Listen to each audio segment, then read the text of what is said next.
Hey everyone, welcome back to Spice Bangla. আজকের ভিডিওতে তিনটি ভিন্ন স্বাদের আলুর চপের রেসিপি আপনাদের সাথে শেয়ার করব।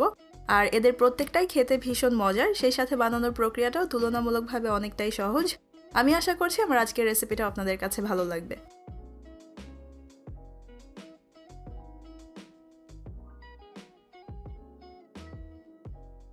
তিনটি আলুর চপের মধ্যে একটি হচ্ছে কিমার পুর দেয়া আলুর চপ। এজন্য আমি প্রথমে কিমাটা বানিয়ে নেব, আর এই কিমাটা প্রায় 8 থেকে 10 মিনিটের মধ্যেই হয়ে যায়।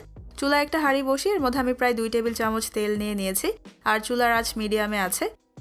তেল গরম হয়ে যাওয়ার পর এখন এর মধ্যে আমি নিয়ে নিয়েছি পেঁয়াজ কুচি, আর এখানে একটা ছোট পেঁয়াজকে আমি কুচি করে নিয়েছি। পেঁয়াজটা একটু নরম হয়ে যাওয়া পর্যন্ত এটাকে এখন ভেজে নেব।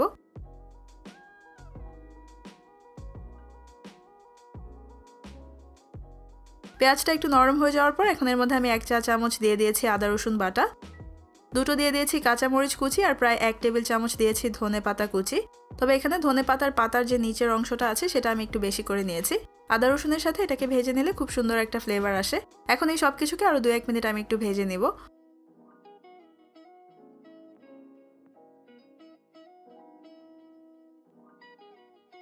এরপর এর মধ্যে আমি কিমাটা নিয়ে নিচ্ছি, আর এখানে আমি প্রায় 250 গ্রাম মুরগির মাংসের কিমা নিয়েছি। এখন এটাকে পেঁয়াজের সাথে নেড়ে একটু মিশিয়ে নিব। এরপর এর মধ্যে আমি সবগুলো মশলা দিয়ে দিব।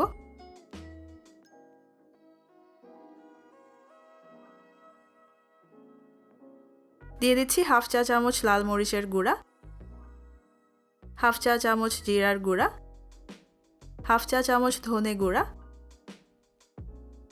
1/2 চা চামচ গরম মশলার গুঁড়া, 1/2 চা চামচ আমি দিয়ে দিলাম লবণ, আর 1/4 চা চামচ দিয়ে দিচ্ছি গোলমরিচের গুঁড়া। তবে লবণটা অবশ্যই আপনারা আপনাদের স্বাদ অনুযায়ী বুঝে দিবেন। এখন সবগুলো মশলার সাথে কিমাটাকে আমি আরেকবার ভালোভাবে মিশিয়ে নিচ্ছি।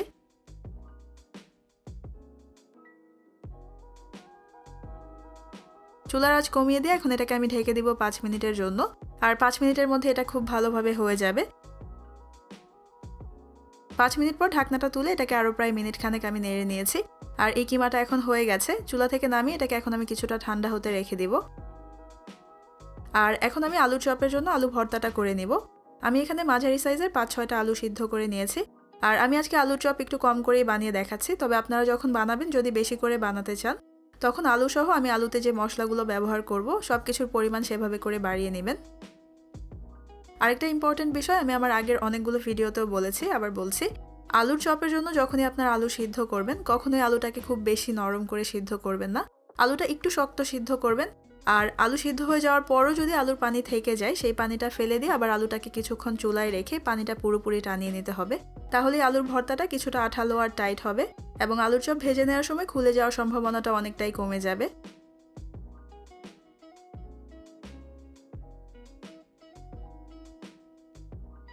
আলুটাকে ভর্তা করে নিয়ে ভর্তাটাকে এখন আমি একটা পাশে সরিয়ে নিয়েছি। আর এখন আমি এখানে 4টা এরকম শুকনো মরিচ নিয়ে নিলাম, আর এগুলোকে আমি একটা শুকনো প্যানে হালকা টেলে নিয়েছি। এর সাথে আমি 1/2 চা চামচ ভরে নিয়ে নিলাম লবণ। লবণের সাথে মরিচটাকে এখন আমি প্রথমে মেখে নিব। আর আমি এখানে কাঁচা মরিচও ইউজ করব, তাই আমি শুকনো মরিচটা একটু কম করে নিয়েছি। তবে আপনারা চাইলে এখানে শুধু শুকনো মরিচ অথবা শুধু কাঁচা মরিচও ইউজ করতে পারবেন। মরিচটাকে একটু মেখে নেওয়ার পর এখন এর মধ্যে আমি পেঁয়াজ বেরেস্তা নিয়ে নিয়েছি 1/2 কাপ। পেঁয়াজটাকেও এখন একটু মেখে নেব।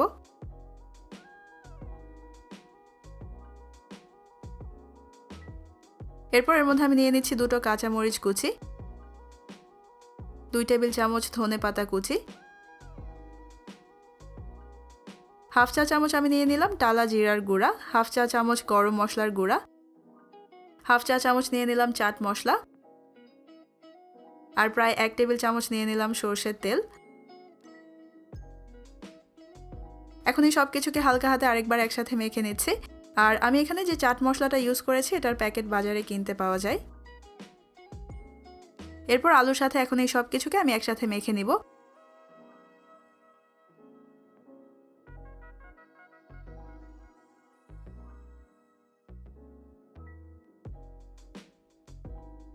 আর এই আলু ভর্তাটা দিয়ে এখন আমি 3 প্রকারের আলু চপ বানিয়ে দেখাবো।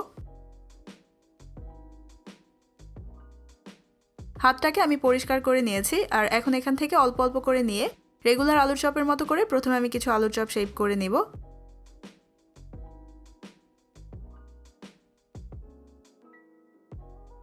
আর আলু চপ শেপ করার সময় চেষ্টা করবেন যাতে চপে কোনো ফাটল না থাকে। হাত দিয়ে চারদিক থেকে এভাবে একটু চেপে এটাকে সমান করে নিতে হবে।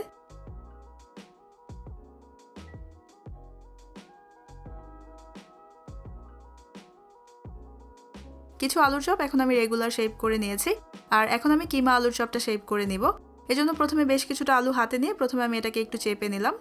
এরপর হাতের উপরে আমি এটাকে এভাবে একটু ছড়িয়ে নিয়েছি।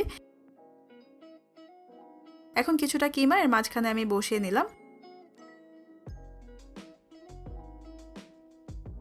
এরপর এটাকে এভাবে ঘুরিয়ে এনে আমি বন্ধ করে নিচ্ছি। হাতের উপরে রেখে এটাকে ঘুরিয়ে ফিরে চারদিক থেকে স্মুথ করে নিতে হবে। আমি আপনাদেরকে আরেকটা শেপ করে দেখাচ্ছি।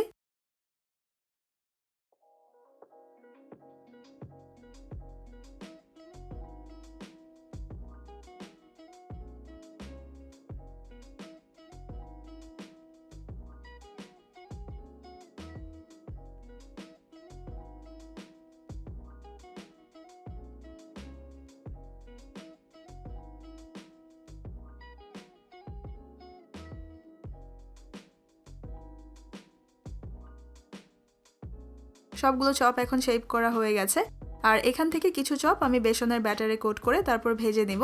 এজন্য আমি প্রথমে এখন বেসনের ব্যাটারটা বানিয়ে নিব। একটা বাটিতে প্রথমে আমি 1 কাপ বেসন চেলে নিচ্ছি।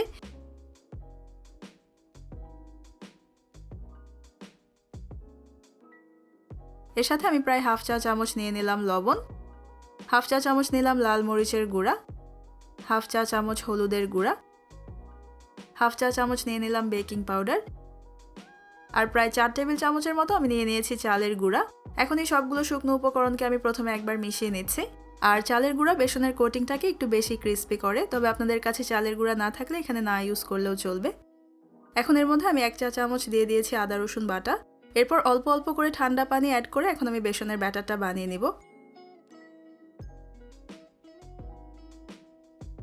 আর বেসনের এই ব্যাটারটা কিছুটা ঘন একটা ব্যাটার হবে, এটা পাতলা হবে না, তবে খুব বেশি ঘনও হবে না। বানানোর পর ব্যাটারের কনসিস্টেন্সিটা আমি আপনাদেরকে একটু দেখিয়ে দিচ্ছি। এখন এই ব্যাটারটাকে আমি ঢেকে 10 মিনিটের জন্য রেস্ট হতে রেখে দিব। আর এরই মধ্যে আমি আমার বাকি 2 ধরনের চপগুলোকে ভেজে নিব।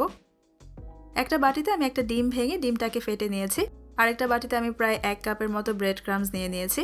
এখন একটা চপকে প্রথমে ব্রেড ক্রাম্বসে গড়িয়ে তারপর আমি ডিমে মাখিয়ে নিচ্ছি।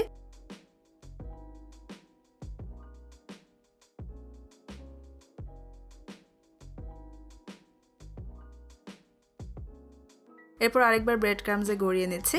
আর এভাবে ব্রেড ক্রাম্বসে ডাবল কোট করে নিলে ভাজার সময় চপগুলো খুলে যাওয়ার কোনো সম্ভাবনা থাকবে না।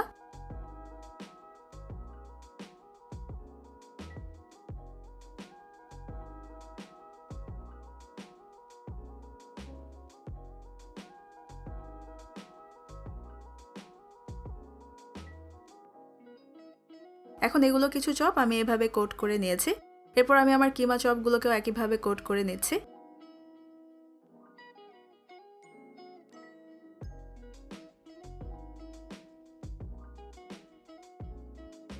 সবগুলো চপ কোট করে নেওয়ার পর এখন এগুলোকে আমি নর্মাল ফ্রিজে রেখে দিব আধা ঘন্টার জন্য।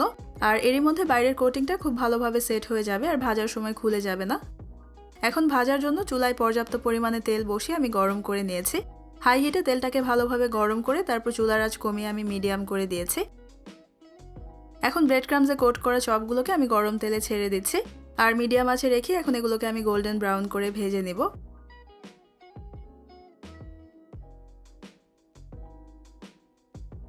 আর ভাজার সময় তেলের টেম্পারেচার রাইট হওয়াটা খুবই ইম্পর্ট্যান্ট, কারণ তেলটা ভালোভাবে গরম হওয়ার আগেই চপ তেলে দিয়ে দিলে চপ খুলে যাওয়ার সম্ভাবনা থাকে, আবার তেল অতিরিক্ত গরম হয়ে গেলে চপগুলো পুড়ে যাওয়ার সম্ভাবনা থাকে।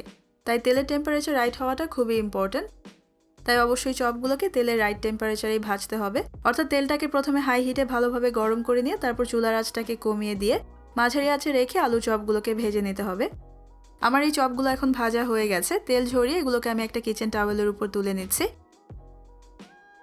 আর এখন আমি আমার বাকি চপগুলোকে ভেজে নেব। আমি যে বেসনের ব্যাটারটা বানিয়ে রেখেছিলাম চপগুলোকে আমি সেই ব্যাটারে কোট করে নিয়ে এখন এই তেলে ভেজে নেব। আর চপগুলোকে বেসনে কোট করার জন্য আমি এখানে একটা চামচ ইউজ করছি, এতে করে চপে হাতের কোনো দাগ পড়ে থাকবে না।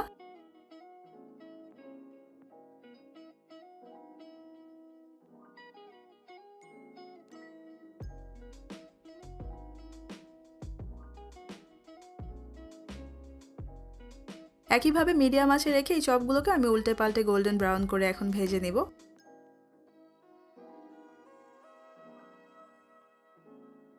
ভাজা হয়ে গেছে, তেল ঝরিয়ে এগুলোকে এখন আমি কিচেন টাওয়েলের উপর তুলে নিচ্ছি।